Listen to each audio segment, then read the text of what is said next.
Now, eventually, he forced his way out of town. He kind of played his way out, right? Should the city boo him for that? Think about what it takes to win a championship. We think, Stephen A., if AD is not 100%, the Nets have a really good chance to win the championship.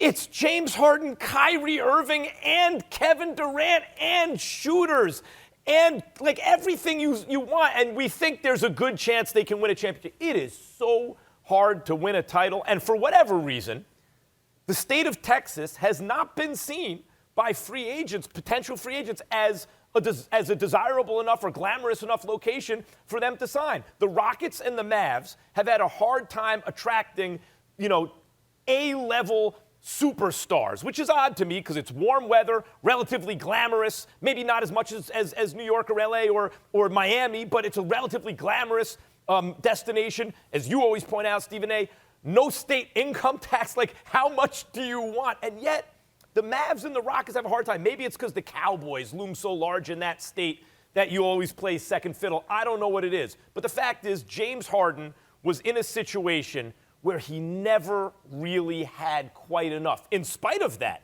they came really close. And yes, he choked. If Harden would have played better, maybe they win the championship.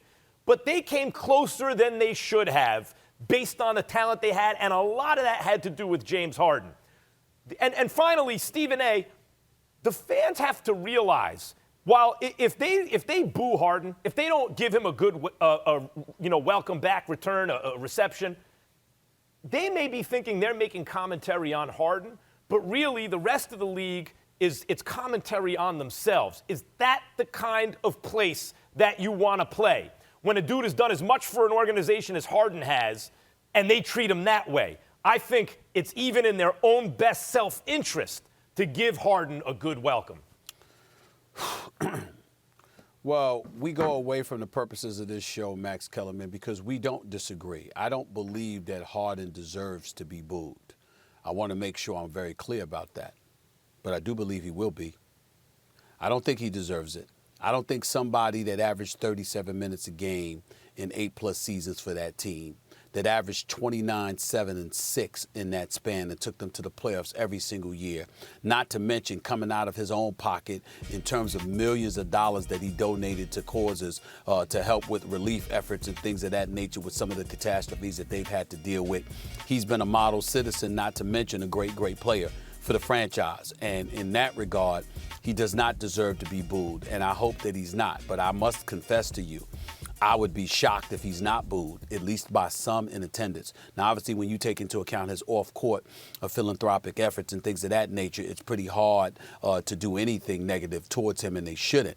From a basketball perspective, though, I can't knock them if they do boo him in this regard. He departs. He shows up. He's not in shape. It clearly is on purpose because he doesn't want to be there. Fair enough. Now that he's gone, they're one of the worst teams in basketball. His exit has basically plummeted the entire franchise. They are on a 12-game losing streak. They are in basketball purgatory right now. They're clearly one of the worst teams in the NBA. And there's no way around it. And I feel my heart goes out to Stephen Silas, who waited 20 years as an assistant to become a head coach, and this is what he's saddled with.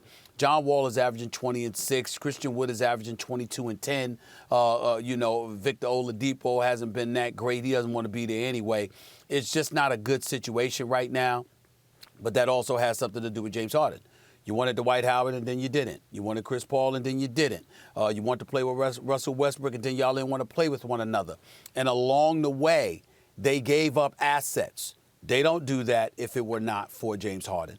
So even though James Harden is absolutely phenomenal in every sense of the word as far as I'm concerned, and I don't view him as a person that choked in the postseason. He averaged 28, even though his numbers were down compared to what we're accustomed to seeing him do in the regular season, if you want to use that as to describe it, but I don't consider that choking. In the end, what I'm saying is the ultimate indictment they will make against him if they choose to boo him is the fact that having to make a deal to send him to Brooklyn and garner assets in return because they had given them away in previous deals just to get him the assets that he had asked for. those are the kind of things that people who know something about basketball in Houston may tend to hold against them, because the state of affairs that exists now is primarily because they tried to give him everything he said he needed in order for them to elevate to another level. He wasn't wrong in doing that. He thought it gave them a best chance to go for the chip. He was right to do so, but it doesn't mean that they're going to interpret it that way. And that's why I'm fearful they're probably going to, some people anyway, are going to boo him. That's reasonable. And it's fair to say. The only thing I would say is that when Golden State put that team together, Stephen A., with KD and Steph and Clay and Dre, and they had everybody, what are you going to do? Like, he had a good GM, a great GM, I think, in Houston. But once you're facing a team like that, what are you supposed to do? For example, Daryl Morey's done a great job in Philly, surrounding Simmons and Embiid with shooters. Look at the difference it's made. And yet, if you ask you or me or anyone, you really think they're going to beat the Nets when it comes down to it? Nah, man. KD and Kyrie and Harden, it's just too much. So all I'm saying is, if Fertitta and the fans, like this goes from ownership to fans, want to be the kind of place where players want to come together, consider the way you treat a dude like Harden when he returns. Thanks for watching ESPN on YouTube. For live streaming, sports, and premium content, subscribe to ESPN+.